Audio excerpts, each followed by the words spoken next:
चौथा प्रश्न, कोई व्यक्ति अगर धार्मिक होने की राह में आना चाहता है तो उसे शुरुआत कैसे और कहाँ से करनी चाहिए? जी, बहुत अच्छा प्रश्न है।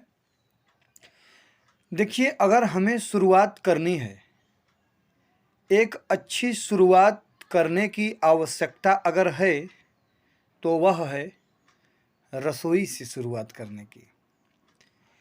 क्योंकि अगर हमारी रसोई जब सही हो जाएगी तो वहाँ से पका हुआ जो हम आहार लेते हैं, जब वहाँ से हम शुरुआत करेंगे तभी हम किसी एक अच्छे स्थान पर पहुँच सकते हैं।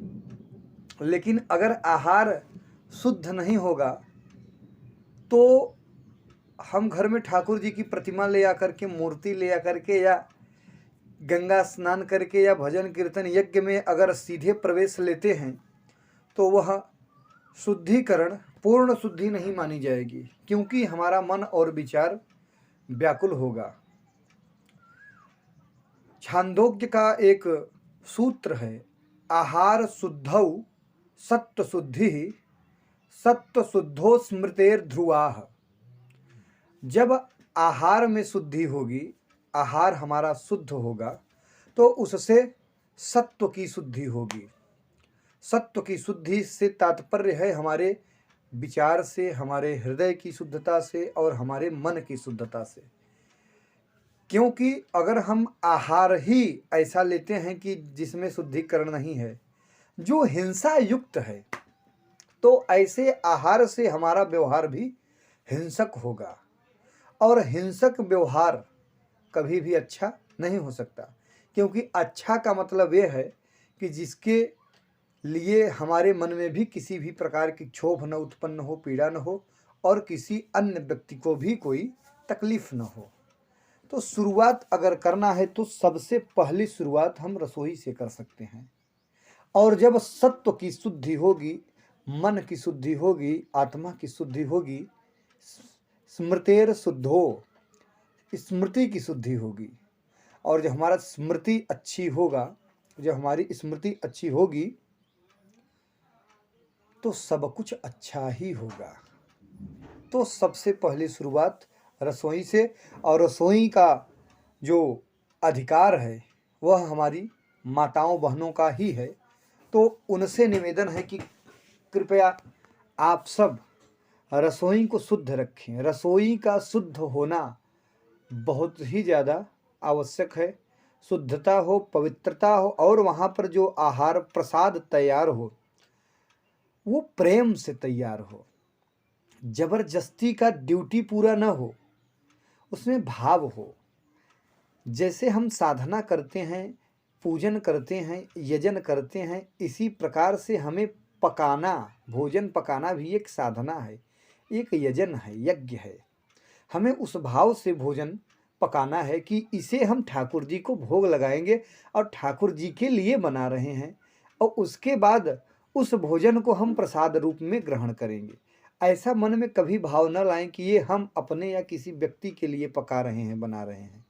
ये भोजन हम ठाकुर जी के लिए, परमात्मा के लिए, परमेश्वर के लिए प्रसाद तैयार कर रहे हैं, उन्हें भोग लगाएंगे। उन्हें भोग लगाने के पश्चात ही हम उसे पाएंगे। और हिंसा बिल्कुल न हो। लोग कहते हैं कि देखिए, मांसाहार में ही हिंसा नहीं है, शाकाहार में भी हिंसा है। क्या पौधों को तकलीफ नहीं होती जब उन्हें काटा छाटा जाता है? तो बात सही है, लेकिन देखिए जो शाकाहारी है व्यवस्था है, उसमें से ऐसे समझ सकते हैं कि जैसे हम अपने नाखून और बाल को काटते हैं तो हमें कोई पीड़ा नहीं होती, कोई दर्द नहीं होता। उसी तरीके से हम अगर वृक्षों से कुछ चीज़ लेते हैं, अगर हम उसकी जड़ काट दें तो वो हिंसा है। लेकिन हम अगर उसके फल को तोड़ते हैं तो वह नाखून और बाल काटने की तरह ही है। वह फिर से उत्पादन करने के लिए तैयार है। अगर कोई फल तोड़ते हैं तो दोबारा से उसमें फल लगते हैं। अगर हम पालक काटते हैं तो उसमें फिर से पालक पनप आता है। गेहूं है, चावल है, उसके पक जाने के बाद जब उसकी आयु पूर्ण हो जाती है तब उससे हम वस्तुएं प्राप्त करते हैं।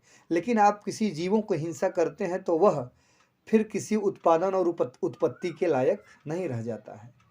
तो शाकाहार होना बहुत ही ज़रूरी है और बहुत अच्छी व्यवस्था है। हमारे पास शाकाहार व्यवस्था, साग सब्जियां, भोजन इतनी मात्रा में अभी उपलब्ध है कि हमें कोई हिंसा करने की ज़रूरत नहीं है।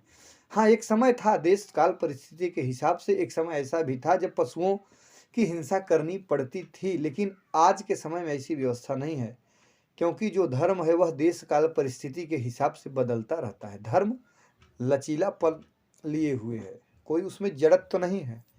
इसलिए हम सबको इस लचीलेपन के आधार पर, देश काल परिस्थिति के गणना के आधार पर धर्म को समझना चाहिए और हिंसा से परे और पूर्ण शुद्धि के साथ में प्रसाद के रूप में अगर हम शुरुआत करें तो एक अच्छे धर्म की शुरुआत कर सकते हैं। बिना रसोई के शुद्धता के, बिना आहार के शुद्धता के कोई अच्छी शुरुआत मेरे हिसाब से नहीं हो सकता है। हर हर महादेव।